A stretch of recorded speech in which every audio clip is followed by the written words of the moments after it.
I call it In My Genes. I recently joined up on Ancestry.com to learn a few things about my dad and my mom. I wanted to learn about my family history. My folks never said much, they kept it a mystery. I did all the research, built my family tree, and it slowly became quite apparent to me. There's a trait that runs through one side of my genes, and I have to admit I'm not sure what it means. I'll give you some examples of some things that I've learned, then perhaps you could tell me if my alarm has been earned. My family started with Hannah in the land of Aaron. She was a servant to a lord, and a lady proved barren.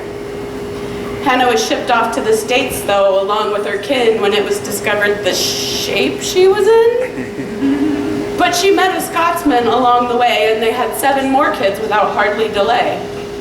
Their oldest girl, Mabel, she headed out west with nothing but a corset round her ample hope chest.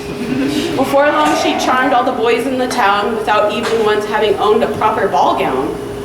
At one point, she owned a saloon and a hotel and had everyone calling her madam as well. When my great-grandma Ethel lived out on the prairie, she'd work hard through the day with the eggs and the dairy. But late in the evening, I was quite shocked to learn it was great-grandpa Roy who'd be working at her butter churn. It was said they'd take turns each dashing away until exhausted they'd then fall asleep in the hay. In the 50s, their Mary worked the office steno pool, and boy did she know how to keep it real cool. She made the good girls giggle, took notes for the men. Her fingers were deft and not just with a pen. But always she claimed she was never alone as long as she had a good dictaphone. My mom was a hippie, a true flower child. She lived in the 60s, cut loose and went wild. The stories she had could make you all blush.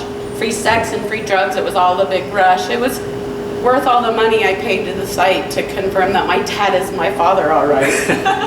So now you see, dear listeners and readers, I come from this long line of quite randy breeders. I worry I've inherited this awful condition, and I feel like I could make some active contrition to prove to you all that I don't have to be exactly like my legacy. I'm not a product of what my ancestors did, and that sort of thing can't be inherited. And after all, it really wouldn't be that smart to stand up here and proclaim I'm half tart. I'd hate to think you'd judge me that way, and that's really all I came to say. I swear you're all safe from my wanton libido. I just wasn't born with that kind of ego. I'm totally harmless, like kittens or flowers. I'm not harboring any secret sexual powers. I came here quite helpless and totally alone, but I do need someone to give me a ride home.